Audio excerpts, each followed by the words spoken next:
क्या आपने कभी सोचा है कि आपके बचपन के अनुभव आपकी पूरी जिंदगी को कैसे आकार देते हैं? या ये कि हम में से कुछ लोग मुश्किलों में भी खिल क्यों जाते हैं, जबकि कुछ लोग टूट जाते हैं?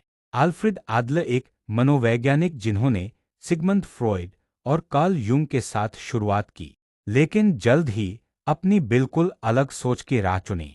आडलर ने कहा, हम अपने अतीत के गुलाम नहीं हैं, हम अपने लक्ष्य खुद बनाते हैं।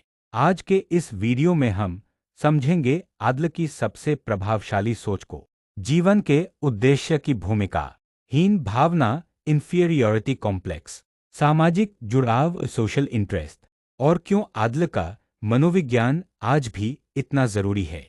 अध्याय एक। आडलर कौन थे? आल्फ्रेड आडलर ऑस्ट्रिया के एक डॉक्टर और मनोविश्लेषक थे। उन्होंने फ्रॉयड के साथ मिलकर साइकोएनालिसिस की शुरुआत की, लेकिन बाद में उनसे असहमत होकर अपनी स्वतंत्र विचारधारा बनाई, इंडिविजुअल साइकोलॉजी। उनका मानना था कि इंसान सिर्फ अपने अतीत से नहीं, बल्कि अपने भविष्य के लक्ष्यों और सामाजिक रिश्तों से भी बनता है। अध्याय 2। हीन भावना और श्रेष्ठता की इच्छा। आडलर के अनुसार हर इंसान के अंदर कहीं न कहीं एक हीन भावना इंफीरियरिटी होती है। यह भाव आता है शारीरिक कमजोरी से, सामाजिक तुलना से, या बचपन के अनुभवों से, लेकिन यह भावना बुरी नहीं है। आडलर कहते हैं, यही हीन भावना हमें आगे बढ़ने, सीखने और बेहतर बनने की प्रेरणा देती है। समस्या तब होती है जब यह भावना इतनी गहरी हो जाए कि हम खुद को दूसरों से हमेशा कमतर मानने लगे। तब यह बन जाती है इंफीरियरिटी कॉम्प्लेक्स, जो हमें तोड़ देता है।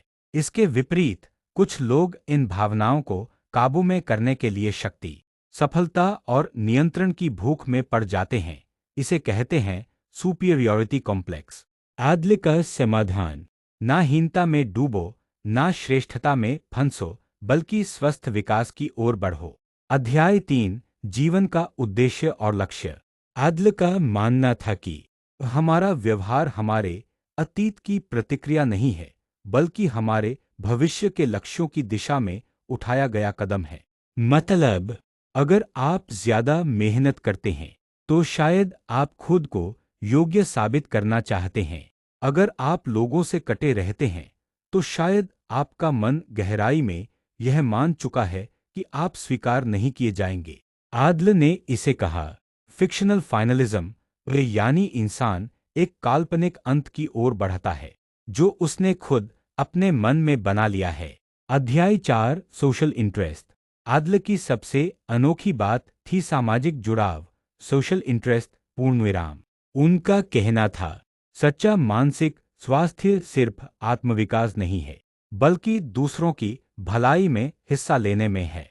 जो लोग सिर्फ अपनी सफलता या श्रेष्ठता में खो जाते हैं, वे अंदर से अधूरे रह जाते हैं। संपूर्ण व्यक्ति वो होता है जो दूसरों से जुड़ता है, समाज में योगदान देता है और परस्पर संबंधों को महत्व देता है। अध्याय 5। Birth order theory. आडलर ने यह भी बताया कि हमारे भाई बहनों के क्रम, बर्थ ऑर्डर का असर हमारे व्यक्तित्व पर पड़ता है। पहला बच्चा जिम्मेदार नेता जैसा पर दबाव में रहता है। मंझला बच्चा मध्यस्थ, समझौतावादी, ध्यान पाने की कोशिश में। छोटा बच्चा आजाद, लेकिन कभी कभी लापरवाह। इकलौता बच्चा अधिक परिपक्व या अकेलापन महसूस करने वाला।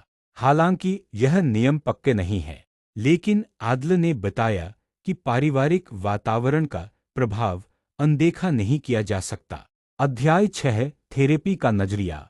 आडलरियन थेरेपी में लक्ष्य होता है व्यक्ति को उसकी दबी हुई धारणाओं से अवगत कराना, यह दिखाना कि उसका व्यवहार किसी भविष्य के लक्ष्य से प्रेरित है, उसे नए स्वस्थ सामाजिक लक्ष्य की ओर ले जाना। यह थेरेपी व्यक्ति को शक्ति नहीं, बल्कि सहयोग और समर्पण सिखाती है। अध्याय 7। आडलर की शिक्षा आज के लिए। आडलर के विचार आज भी उतने ही प्रासंगिक हैं। जब बच्चे आत्मसंदेह से जूझते हैं, जब युवा सोशल मीडिया पर तुलना से दबते हैं, जब हम अपनी वर्थ को बाहर की वैलिडेशन में ढूंढते हैं, तब आदल हमें याद दिलाते हैं, तुम अपने अतीत से परे जा सकते हो। तुम में समाज से जुड़ने और उसे बेहतर बनाने की ताकत है। आदल का मनोविज्ञान हमें सिखाता है कि आप पीड़ित नहीं हैं, आप निर्माता हैं। जिंदगी सिर्फ जीतने के लिए नहीं, जोड़ने के लिए है। और सबसे अहम बात, आप में बदलाव की शक्ति है, अभी इसी पल। अगर ये विचार आपके दिल तक पहुंचे हों तो वीडियो को लाइक करें, अपना अनुभव कमेंट में साझा करें और नो नाउ MY को सब्सक्राइब करें, जहां हम हर विचार को आसान और सजीव बनाते हैं।